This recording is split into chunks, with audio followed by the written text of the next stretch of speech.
We finished last year at 7-9, earning 19th in the power rankings. We've gone 24-24 in the past 3 seasons. They don't call me Mr. 500 for nothing. This year we are just outside the top 10 in the draft. Mel Kiper, who in the hell is Mel Kiper, has us selecting Irvin Hampton with the 12th overall pick. We have the current rushing leader from last season, so I doubt we'll go running back with the first pick. The team owner was not very happy with our season. They thought it was just simply unacceptable! But I'm getting another opportunity. This time, all I have to do is win 8 games. Shouldn't be too hard since even Dave Wanstead is 500 personified. Let's move ahead to the offseason. Antoine Edwards, Reggie Howard, Tim Bowens, and Orlando Brown are considering retiring. Brown wanted over $6 million to return for one more season. I told him no. As much as I like Orlando Brown, I felt like he was asking for too much. We drafted Herrera for this specific reason. With that being said, we need to re-sign Wade Smith. Thankfully, Smith wasn't asking for a lot of money and we were able to agree to a 4-year deal. We move over to Tim Bowens. He's a big boy who knows how to fill holes. Problem is, he's 13 years into his career, going into his 14th if he returns. If he was cheap, I would consider it. $7 million a year is not cheap. Looks like Bradley the Manly will take over Tim Bowens' position. Behind him will be Roger Brooks. We'll have to add more depth. Reggie Howard has been our starting corner since I started. He's had 3 interceptions in 3 years. He's a good nickel corner, but I don't think he's a boundary guy. The pressure has gotten to him and he's considering retirement. I think we took his love of the game out of him. He doesn't want to return. Looks like we're going to be busy in free agency. Antoine Edwards is the final guy contemplating retirement. Only officially played in 2 games, 20 tackles, 1 sack in the time he's been here. I thought he was going to be the future, but now he's just the past. I thought about bringing him back, but I think it's time to move on. Here's the retiring class of 2007, 3 of which were starters for the past 3 seasons. I will miss you all, except Edwards. The only thing I missed about you were the 2 games you played. Other retirements are Rodney Harrison. He had a bonkers 12 interception season in 2005. Who else remembers him from the David Tyree catch? I know I do. Corey Dillon had an insane season. It's insane that his best season with New England is better in real life than in this game. Also, obligatory 278. Charlie Gardner was traded to the Rams last season. I complained about it. He retired before Marshall Faulk. So I ask again, why did they trade for him? I really liked Deuce Staley when I was a kid. Today I just learned that he's the assistant head coach and running back coach of the Detroit Lions. The Lions staff filled with former players. For you young kids out there, Tommy Maddox won the first and at this point the only XFL championship and XFL MVP. Believe it or not, James Ferrier played 5 more seasons. I can't imagine why he wasn't starting in this game. He did get into the Steelers Ring of Honor in September of 2020. You. Jason Elam was the first kicker who tied the 63-yard field goal record. Snap a little high. Elam's kick. It's a line drive. It's got enough distance. It is good! 63 yards! Also, I didn't remember he played for Atlanta during Matt Ryan's rookie year. And now Ryan drops back, throws, and it is caught. Jenkins out of bounds. 1 second left. Am I the only one who didn't remember that Rod Smith played until 2007? I thought he retired in the early 2000s. Who else signed this guy playing Madden and turned him into a strong safety to pick up his ratings into the 90s? He's in the Hall of Fame class of 2014. Where is Zach Thomas? If you ever played 2K5 before, Mike Allstott was the guy you wanted in your backfield. He's a fullback who fits the bill. He redefined what a fullback can do. He's the whole back. Rondé Barber retired a full 6 seasons here. Then in reality, he retired before his brother. Corners are so hard to keep during their peaks in this game. If you only knew Doug Flutie because of his broadcast duties of college football, well, you were missing out because this guy was so fun to watch. He changed the way teams look at small quarterbacks now. Before, it was only giraffes. I remember Troy Vincent used to play for Miami. I never saw him play for him, but I know he did. Now he's the executive vice president of football operations for the NFL. Jerome Bettis didn't get his fairy tale ending like he did in real life. Instead, he went to the Lone Star State with Brett Favre. Do you know why they call him the bus? It happened. Jerry Rice retired.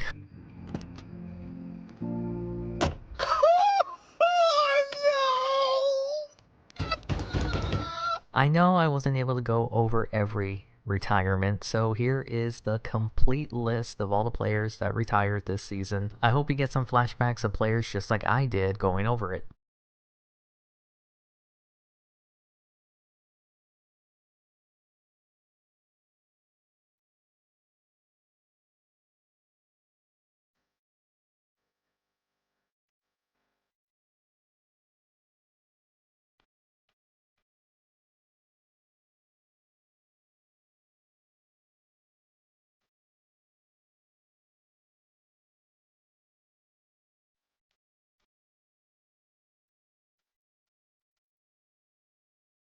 With the retirements over, let's go ahead and look at our players with expired contracts. We have quite a few, with the biggest name being Ricky Williams. Jay Fielder's contract has finally expired. Just for giggles, I wanted to see what he wanted for a new one, and well, he wanted too much. From the very beginning, I was never going to bring him back. He hasn't played since 2003. We're going to 2007 now. Ricky Williams is next up on the list. He's the current rushing title holder. He's gotten better each season with the team since I've started. I don't think there was any doubt that we wouldn't re-sign him. I gave him a 3-year deal. Over half is guaranteed. But I don't see him regressing hard over that time span. Once we run him into the ground, we can move on. Rob Conrad was once the starter, but with Aguilar on the team, it pushed Conrad out. He wasn't asking for a lot of money, but we already have a backup, and Conrad might benefit more leaving. He only played in 3 games this past season, but I wouldn't be surprised if he starts for another team. J.R. Tolver has been a surprise for sure on this team. He didn't play a single down till the past 2 seasons, only getting more playing time due to Boston's injury. This past season, he showed what he's capable of and forced our hand. I decided to give him a 4-year deal worth $1 million per season. He's cheap, and I can cut him without much penalty. Donald Lee is a backup to Randy McMichael. He didn't play much last season due to McMichael staying healthy, but Lee can be a solid gap player for someone else. I'll be letting him walk. Jake Grove has been a great starter for the team, but Kent Curry could be the cheaper option right now. Grove wanted a very long-term deal with the team, a very expensive one as well. As much as I think Grove is a very well-rounded center, it's time to move on to Curry. Another lineman looking for a new contract is Whitley. He was looking for a long-term contract, cheap, but I don't want to commit that much time to a backup. He's not particularly great in blocking, so I don't see the point in keeping him as depth.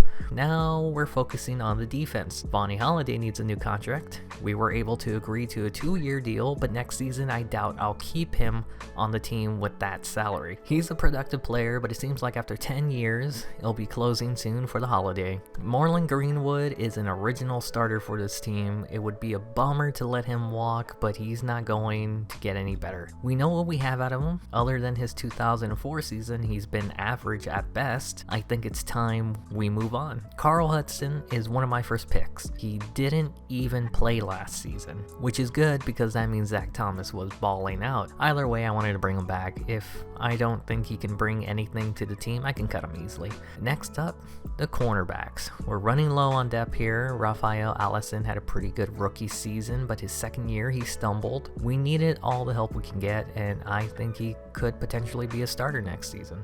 Asante Samuel, on the other hand, finally got some playing time with the team this season. In 3 games, he did more than Allison did all season. We need depth going into the season, so I signed him to a contract that we can easily get out of if we need to. Tony Bua isn't exactly a household name. He's going into his 4th season with the team. He's made some plays for us, but he's never going to be a starter. But I don't need a starter. If he doesn't work out, I can always let him go.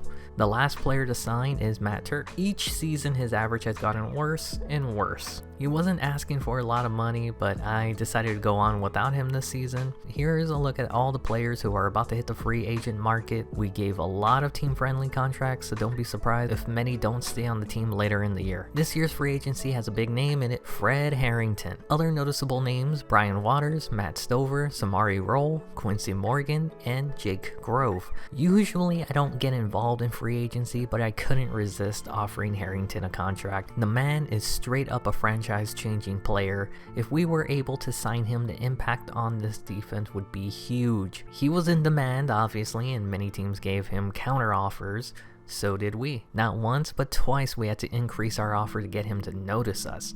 Unfortunately, he ended up signing with the Chargers. Go Chargers, go! With my heart being too broken to look for anyone else, I just skipped the rest of free agency. Heading straight over to the draft now, with such a huge hole at corner, I selected Daniel Corner with the first pick. Hopefully we found our own Fred Harrington, but imagine if we had two of those guys on the same team. With Tim Bowen's retirement, there was a hole to fill, so in the second round pick, Phil Hardy was selected. I believe this guy was a solid selection. Defensive tackles aren't really known for getting after the quarterback, but that's what this guy specializes in. With Marlon Greenwood gone, the Dolphins chose to find his replacement in the draft with Phil Walters.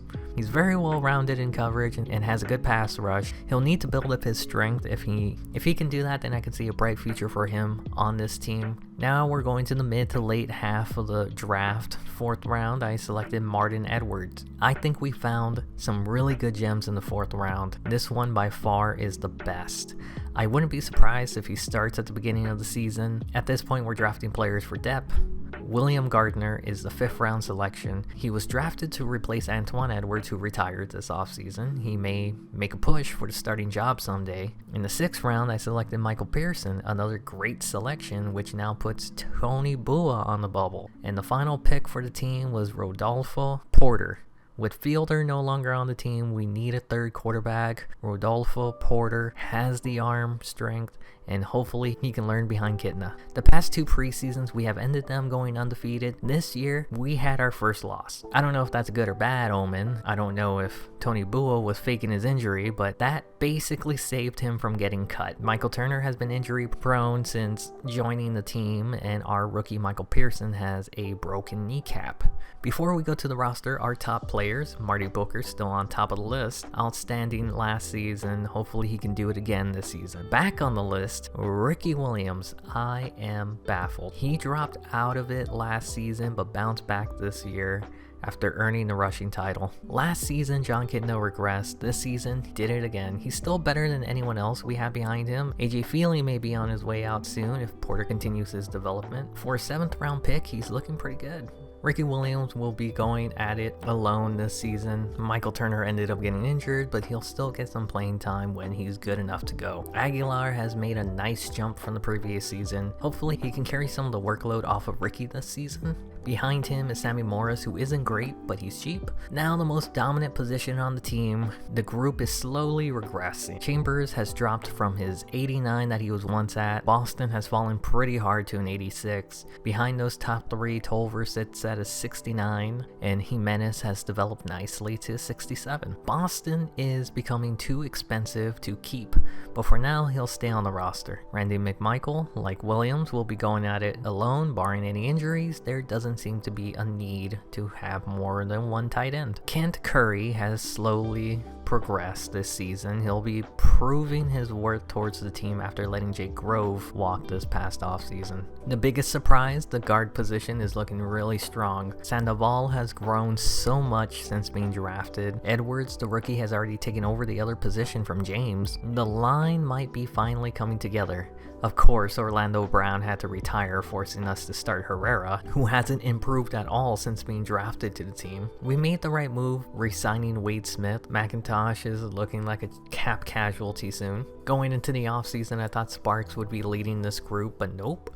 The rookie, Phil Hardy, has firmly taken control of this position. We're going to have to look into re-signing Sparks this offseason. Jason Taylor is becoming more and more like a cap casualty as well if he continues to regress. It may be time soon if this team doesn't make a push for the playoffs. Bonnie Holidays is starting opposite of him because our rookies are having a hard time improving. Bob Parsons was a stud when we drafted him, and he's just proving us right for picking him. He'll be leading this team in the future. Walters has improved immensely since being drafted. The defense is coming along. Zach Thomas has slightly regressed. Our veterans are getting older, and the time for the playoff run is running out. How on earth players regress that much is beyond me, but at least Turner is improving. Our cornerback position is still the weakest group ever since trading away Surtain, but hopefully these young guys can grow. Irvin Lindsay is clearly the starter, but Gardner is providing really good depth behind him just in case of an injury, because you never know when injuries will happen. Look at our free safeties. King will be starting, but with no depth behind him, we hope he doesn't get injured as well. Yes,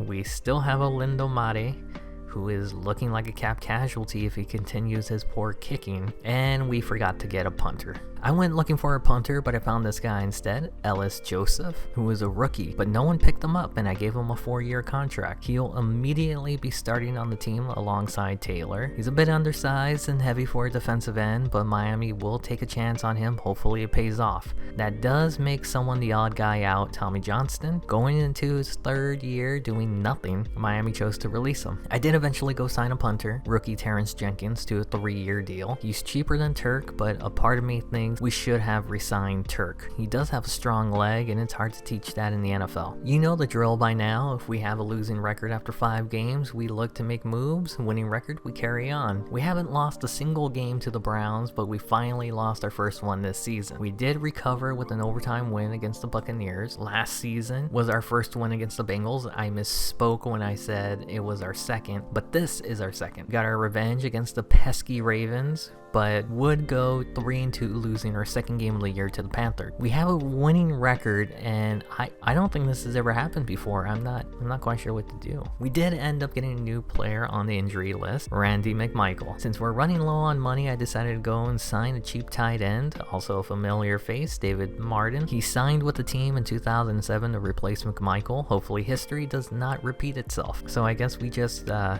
continue with the season. Miami takes down the Patriots in New England after having a week off. They went and took down the Bills, winning back-to-back division games. They would take care of Pittsburgh the following week, another division win against the Jets, in where they dominated. They also snuck by the Saints to go 8-2 on the season. They are guaranteed a non-losing season. The Patriots would then get one over on the Dolphins in overtime. Then the team would travel to Oakland to get handed their 2nd consecutive loss. The Jets would get their revenge against Miami, giving them a 3rd straight loss. Could this be a season collapse? Miami finally gets their 9th win against Atlanta before losing against Buffalo, who suddenly got hot. Their last game of the season would be a loss to Jacksonville. So after starting 8-2, they finished 1-5, and they somehow managed to sneak into the playoffs. After looking at all the injuries, I can understand how this team fell apart at the end of the year. They were literally held together with bubble gum and duct tape. With the season over, let's go over the awards. MVP was Peyton Manning. Last time he won this award, he got a Super Bowl ring to go with it. Offensive Player of the Year, Aaron Brooks. He lit it up this season and rightfully deserves the award. Defensive Player of the Year, Mike Peterson. He was injured last year, but it didn't seem to have slowed him down one bit. I somehow did it again and forgot the Offensive Rookie, but I don't think we missed much. Defensive Rookie of the Year is Mark Callaway. He had a pretty spectacular season. I'm glad he's in the other conference. Finally, the rushing title is staying with Ricky Williams. He almost eclipsed the 2,000 yard mark. So now my favorite part of these videos, the season stats. John Kitna had his worst season since 2004. I say worst, but he's still very efficient. I wonder if David Boston's injury had anything to do with this, with his numbers going down. Ricky Williams, of course, ran for 1,900 yards this season. If our plans were to completely grind that bones into dirt, well then we're right on schedule. Michael Turner still managed not to miss a game even though he was on the injuries list. He's been getting less carries each season, but I think he's coming along. He's not a feature back, but he's a back. With the passing game taking a backseat to Ricky Williams, no one was able to get past 1,000 yards. Marty Booker had his lowest receiving yards since he joined the team back in 2004. Chris Chamber managed to snag 9 touchdowns this season. His numbers were also down this year. Randy McMichael must have re-injured himself at the end of the season. He's been able to keep up his production, but will be out for the playoffs. This kid came out of nowhere with Boston getting injured again. He's been making most of it. I'm glad I gave him that contract. Fullbacks are important. They're just as impactful as any other position, and Aguilar proved just that. David Boston has fallen so hard these past 2 seasons, we may end up just moving on from him in the future. His injuries are keeping him out when we need him the most. the playoffs. Henry Jimenez didn't have a great season, but injuries will keep him out of the playoffs as well. Bob Parsons led the team in tackles, dethroning Zach Thomas. I believe he played better than last season, recording an interception and 6 sacks. Edmund King isn't the ball hawk I was hoping for, but he's still making plays back there as a sure tackler. Irvin Lindsay wasn't getting as many interceptions too, but he's helped in run support. That'll come in handy when Zach Thomas is out for the playoffs as well. He still managed to get 100 tackles on the season. I'm not sure how much longer he'll stay in the NFL. Phil Walters had a pretty good rookie season, but injuries will cause him to miss the start of the playoffs. A lot of players are going to miss the playoffs. The team also struggled to generate sacks. We took a chance on Ellis Joseph, and he rewarded us by being the sack leader on the team. Jason Taylor is looking bad. 4 sacks this season, half of the 8 from a season ago. He may be gone soon. We did get a ball hawk out of Daniel Turner this season. Let's hope he keeps improving going forward. Asante Samuel had to be relied upon this season much more than normally. He didn't do much, but at least he had an interception. Michael Pearson was able to get an interception in his limited role on the team. Odlindo Mare is beginning to disappoint me. I love this man, but it may be time to move on. Terrence Jenkins came in and did what he could do as a rookie. I wasn't really asking for much. Oh, almost forgot. Derek Pope somehow failed to force a fumble this season, and he's also going to miss the playoffs too. Out of all the players we have, both Aguilar and King made the Pro Bowl. Now we've begun our journey 4 seasons ago, and here we are now. We're finally in the playoffs. Playoffs? You kidding me? That will be in the next video. Please be sure to subscribe if you haven't already in order to keep up with what's gonna happen next. See you in the wild card.